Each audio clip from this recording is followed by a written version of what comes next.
Welcome to Unboxed Radio, a show where we talk about the biggest news in the world of sneakers. Today, I'm joined by my co-host, Cory. Cory, how you feeling? What up, brother? How you, man? I want to know what you got on feet today. All right, so listen, it's kind of rainy here in New York. I feel like I've been saying that a bunch lately. But, you know, I'm going to go out with something that I like. One of my favorite shoe silhouettes of last year, the New Balance 990, but the Bodegas. Shout out to Bodega in Boston. Shout out to all my folks in Providence, Rhode Island. Stay silent. The crew out there and stuff like that. Did some work with them. It's one of my favorite shoes. So, what you doing? I know you in sunny LA, so we don't got to worry about that. Yeah. So, I'm going to keep the theme going from the episode earlier in the week. It's Sweet 16. I don't have a college team per se, but, you know, I like to root for good people and good stories. And, you know, I'm really happy that Juwan Howard and Michigan is in the Sweet 16. So, I had to keep the theme going with the college threes. I'm rooting for Michigan, man. To see somebody from the Fab Five now coaching at his alma mater. They're a Jordan school. Just a lot of good energy there. So I'm rooting for Juwan Howard and Michigan to continue this run. But yeah, let's get into it. We're missing Casey today, but I think Cory and I are going to hold us down. So the first piece that we want to get into is News Unboxed, the biggest news of the week. And we have some breaking news that just popped off yesterday after much speculation. Zach Lavine and New Balance are official. Cory, as somebody who's been sharing a lot of New Balance on this show, how do you feel about this? I mean, I think it's a good look. I think New Balance continues to, build out their roster of basketball talent. It's funny, when they kind of started out, a couple years ago, around 2018, when they were looking to re-enter the basketball space, they started with Darius Bazley. I knew they were looking for a top-tier talent. They got Kawhi, they got Jamal Murray. And obviously with him having his knee injury, I can just see them wanting to build with more, obviously great NBA talent, but more, I guess, relatable talent that, has a lot of fans on their own. And I think Zach fits that. I think we kind of talked about it off camera, man. Like, Zach kind of fits the profile of what they're looking for. High flyer, scorer, he's a walking bucket, stuff like that. So, and for him, he's done the Nike, he's done, I think, Adidas. He's like toyed with Adidas. I think he did Nike like one or two times back in the day. So I think New Balance is just a really good matriculation for him. I'm interested to see kind of where they go. Obviously, like I said, they have a lot of young talent. DeJounte Murray's probably one of my favorite players. I forgot about him just now. And it's very interesting to kind of see where they take it. I think we've seen a lot of similar ads and stuff like that. They've played around with the whole idea of, sneakers being stuck on a boat somewhere because of, the shipping delays, which I thought was like kind of cool, but kind of corny in a weird way. But I mean, I think Zach fits for them, and I'm very interested to see kind of where they go from here. You covered a lot of it, and I think it is interesting to say. We spoke about this on a podcast early in the NBA season. It was DP, Anna, myself. Tony was there. We were in New York, and we were talking about the biggest sneaker storylines. And we had known that Zach was a free agent. And like you said, he started with Nike, went to Adidas, went back to Nike. At this point, he needs to find a home for somebody who's going to value him as a talent. The Bulls are scorching hot this season, not against top-seeded teams, but we won't talk about this today. This isn't a sports show, right? The Bulls are having a better season than they've had in a really long time. Zach Lavine is obviously an important part of that. And again, with the way that New Balance has really revamped their lifestyle offering, it's no longer a sacrifice to leave the cool brands to go to a New Balance, because now you have all the gear to rock off court. Traditionally, Nike and Jordan used to dominate because you wanted to rock Jordans off court. You wanted to rock Air Force Ones. You wanted even to rock Chucks, right? You had everything you needed. And some of these other brands couldn't offer you much. And they didn't have a lot to offer on the court as well. New Balance is changing that. They got Kawhi, and they got a couple other guys. But when you think about Joe Fresh Goods, ALD, Bodega, all of these amazing New Balance collabs, if you're an athlete now who's into style, you no longer have to sacrifice.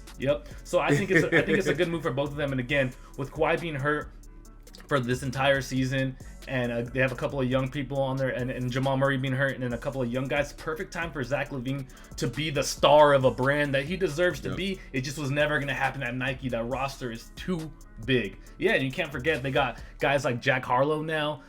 The 550 is not going anywhere. They got Rich Paul with his own pair. It's a good move for him, and I'm happy for him that he landed there.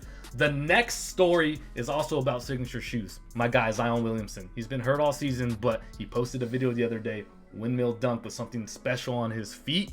He's looking healthy, and the Zion 2s, they leaked. What are you thinking about him? So I mean, first and foremost, I want Zion to be good, man. I think there wasn't a much more exciting, story in basketball a couple years ago other than Zion Williamson. Someone, his size, but to be able to move how he moved, to jump as high as he jumped, the force he brought on the court, like he was about to be a modern day Charles Barkley. Obviously with the injuries and stuff like that, it's very scary, and I just want him to get back right. These shoes, I don't know, man. I'm kind of torn. The colors are cool. I don't know. Maybe because I just come from an era of really cool looking basketball sneakers. These are very futuristic. I mean, I definitely know that Zion is a very particular case, right? Like, the minute he tore through, those Kawhis back at Duke on the floor, after planting and like literally tore through the fabric of the shoe, I genuinely think that every sneaker designer looked from that point on and said, listen, we have to make, I'm sorry, it may have been Kawhis, it may have been PGs. We have to make a shoe that can withstand the athletic freak of nature that is Zion Williamson. So I could see that for here. It definitely looks like a very solid, fortified shoe.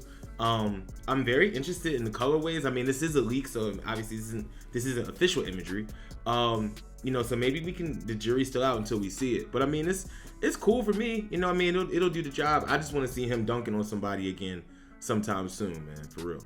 Yeah, well, I share the sentiment, man. I think Zion is a generational talent. I think he's been getting a lot of unfair criticism in the press and in the trolls on social media, man. This guy's a kid still trying to develop his confidence as an adult, as a player, as a superstar, and you can't control injuries, right? So I'm glad to see him looking healthy again, and I want him to succeed. I like the Zion 1. I thought it was a good initial first offering, but it wasn't superstar enough, if you know what I mean. Like, Zion is a superstar. You have to take a swing for it. This one looks out of this world, which was a tagline that the brand had played around with Zion. You can tell by the backdrop, this looks like a VC image from a promo campaign that's probably coming up. I really like this psychedelic colorway that we have going on here, and I have to see more colorways before I can really determine whether or not I love this shoe. But I can tell you what, for as high as he jumps, this shoe is going to be jam-packed with zoom. You can just tell. Yeah. Once again, they've decided to not go with the Eclipse plate that they've been using in the Air Jordan 36, which I think is the best innovation out right now. But different technology is important to different players, and Zion needs that zoom. So you can tell this thing has some cushioning. So when I'm going up there getting that like 4 or 5 inches off a layup that I need, I need that cushioning when I land, right? That's some serious air out there for me. So I think they're cool. I can't wait to see more, and more importantly, I can't wait to see him on the court. Keeping it Jordan, though, earlier this week, Nike held their quarterly earnings call and revealed some interesting information. If you want to know the details about this, head over to SoleSavy.com. My guy Luis was covering this as it happened and has some good nuggets for you if you want to learn more about the entire call. But what we want to talk about today is something that we already knew, but it's been confirmed. The Air Jordan 11 Cool Gray from the end of 2021 was the biggest release in Nike Direct history. And when you say the biggest release in Nike history, here's what I've been thinking all week. That means it's probably the biggest release in sneaker history, right? Because who's having bigger releases than Nike, and who's having a bigger release than Jordan 11? I get it. There's going to be shoes like a Chuck Taylor that sold more, but I'm talking about a single day release. So I know they can't say that because it'd be hard to audit that, but this is probably the biggest release in sneaker history. So us as fans, as consumers, we're living through sneaker history on a daily basis, and when it comes to the Jordan 11, on an annual basis. Are you shocked to learn that this is the biggest release ever? I'm not. I mean, just based on when the drop took place, with the shoe itself, the Cool Gray is a classic shoe, it's a classic colorway for a classic shoe. I personally feel like even since, we're 3 months, past the release date, I've seen these out so much. So it does feel like this was a shoe that people actually had a chance to get their hands on, which is very rare, as we always talk about nowadays. So I'm not surprised that this did well. I'm not surprised that this, shot out the park and stuff like that. It's funny, I never really thought about the perspective of, you can't say this is the biggest selling shoe in sneaker history, because how else would you, prove that claim? But I mean, I'm totally not surprised. This is the perfect shoe for a perfect moment like that. And it sounds like Jordan really knocked out the park with it. Yeah, I'm not shocked either, man. The 11, a couple of years ago when I was working at Jordan, we were doing a big drop for the Concord. And I remember a headline I'll never forget from a friend of mine and a great writer, Ray Witt at Forbes. The headline was, how the Air Jordan 11 became the official shoe of the holidays, and that's exactly what it is. You can count on one thing every Christmas, and that's that Jordan's going to bring back a classic or introduce you to a new one. So when this happens every year, right? And we act surprised every year. I'm starting to be less and less surprised because the 11, they found a way to keep it special. In a time of oversaturation in the sneaker market, you can only get an 11 mid during the holidays. Thinking about that, you can get 11 low during the spring and the summer. The only other time in recent history that you could get 11 mid outside of the holidays was a couple years ago when they did the cap and gown. That was a special release for graduation in June. Other than that, you could only get an 11 mid in December, sometimes in November, right? So they found a way to keep it special, and I enjoy that. Later in that call, or elsewhere in that call, Nike CEO John Donahoe also addressed some misinformation that was out on the internet. Surprise, surprise. There was all this reporting going on. I can't even call it reporting. All of these IG headlines talking about how Nike was cutting Foot Locker off and removing the product. And we all, those of us who actually pay attention, know that that wasn't true. But he went ahead and made an emphasis to say Foot Locker is going nowhere. They're an important partner for Nike, and he wanted to set the record straight because that hurt Foot Locker. There was a dip in its stock. Like, that type of misinformation is dangerous to consumers and also to the businesses. So what do you think about him clearing up this drama? I mean, I think it's important. You know, you always want to make sure the business is right. So, you know, for him to make this statement and really clarify, like, Foot Locker is a huge part of the Nike ecosystem and vice versa. You know, it's essential. I mean, I know we talked about it on a couple episodes when, you know, this news started circulating and stuff like that. And I think all of our sentiment was kind of like, let's see what it means.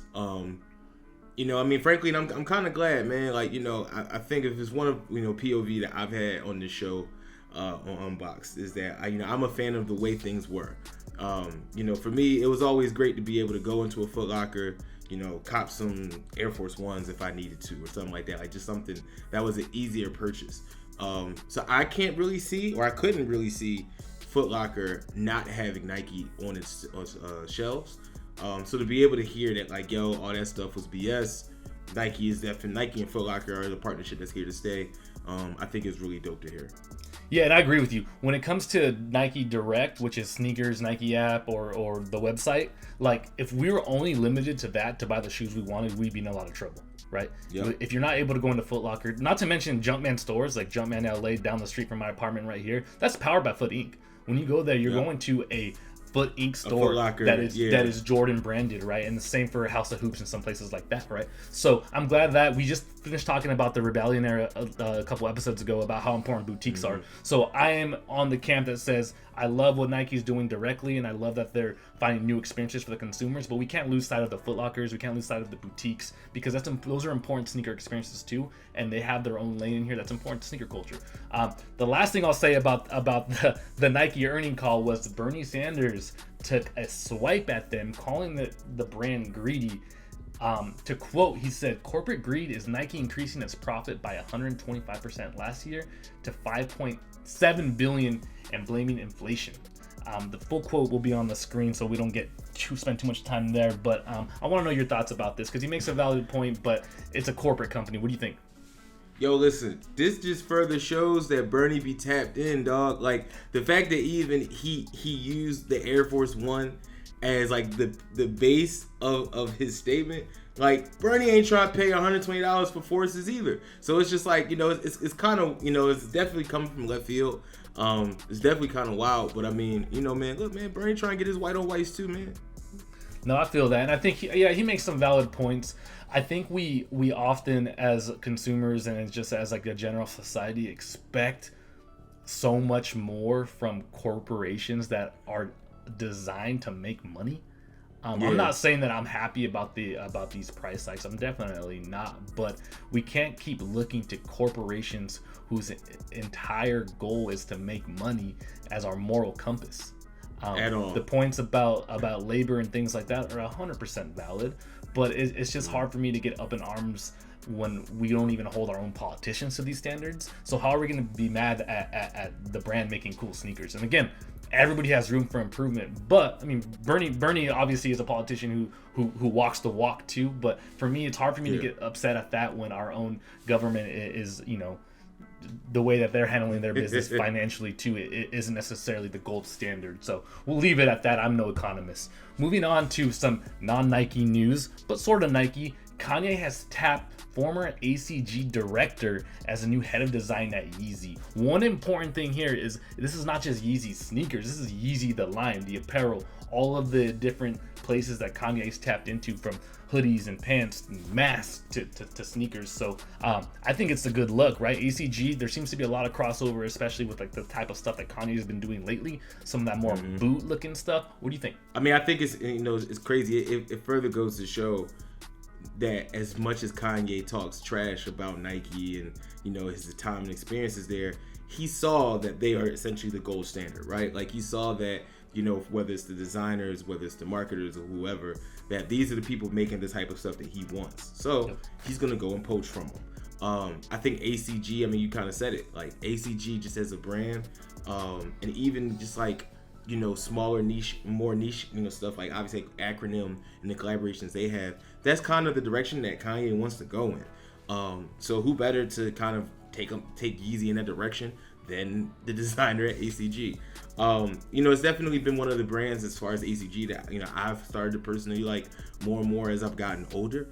So I mean, I would even go as far as to say I hope that we see a more grown feel to Yeezy stuff, because I mean, like, most of the time it kind of just looks like real fast fashion. So maybe if we start to see like more technical pieces coming from Yeezy and like actually the design and detail that ACG does so well at, then maybe if we start to see that in Yeezy, I mean, I think that the tide will turn for them in popular and public opinion. Yeah, it makes a lot of sense. Look at style trends as they sit today, right? It's a lot of that hiker, outdoor type of vibe. Look at New Balance, the Hoka bodegas that just dropped, those hikers. So to tap a guy from ACG, which again, all conditions gear, like to run your brand, is right on trend for what we're trying to do. And Kanye, he's always thinking ahead, so I'm sure he has some great things coming up. I'm excited to see what comes out of this. Moving on to the drops of the week. The biggest and most coveted drops of this week. We're going to start right away with the Air Jordan 3 Muslin, releasing today, March 25th, for $200. Cory, are you feeling these? Are these a buy or a pass? Yeah, I kind of like these. It's really funny to me how the trend that we've seen probably over the last 2 years of Instagram shoe creators, going out of their way and learning, really detailing how they age sneakers.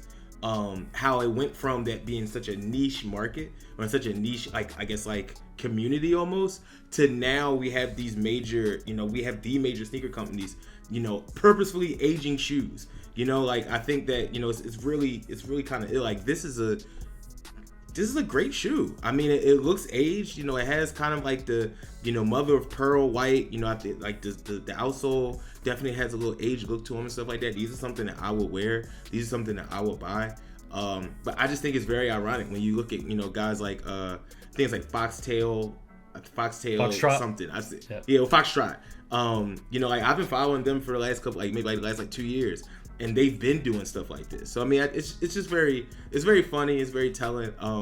But all in all, these are ill, man. Like that, the shoes from the back are crazy. Like that kind of like egg wash, look that the aged look that the back toe tip panel has. They're sick. I like them. I would definitely cop these. Yeah, I mean, we're talking about. They actually go with your shirt. I know you got the Union shirt on, but like these are like It's all in the family. We're good. Yeah, we're talking about a cream canvas upper, red accents, tongue got some nice suede hits. This is a beautiful shoe. I'm getting this shoe, no question. I am a little concerned about canvas. Canvas is very durable, but at the same time, it's also a little stain prone. You get some dirt on there, it could really get deep. So I definitely have to spray this down with some sort of repellent to make sure that they stay crispy. I do want to say this though. I'm a big fan of when the brand takes a collaboration or a grail level sneaker and then lets that trend and that look trickle down to make a GR. We saw it with the Travis Scott and then the Mocha AJ1. This to me has Alma Munir 3s written all over it. So I love when, again, you take a shoe that is oftentimes unattainable to people if you weren't there at the moment, and you say, hey, that shoe is reselling for way too much money now. Here's an offering that doesn't feel like you're getting a diet version of it. It feels like you're getting something a little unique, but you're still going for that look. The colors are still on trend. There's no doubt that Jordan knows how to give its customers what they want when it comes to the GRs that come after the big shoe. So I'm a fan of that. The next one on our list is the Nike Air Max 1 Blueprint, releasing tomorrow, March 26, $160. This features a white upper with baby blue overlays, brushed leather swoosh, globe graphic on the heel, and special illustrations on the insoles, plus a glow-in-the-dark outsole. A lot going on, but it doesn't look too busy to me. I like it. What about you? Instant cop. I mean, I think this, we're 2 for 2 of shoes that we'll cop today. I mean, I think these are really dope. I know we talked about these recently. I know Air Max Day is upon us. I just think that, for the most part, like these are great. Like these are something that I can definitely have, in my collection just as a common rotation. Like the light blue is really good.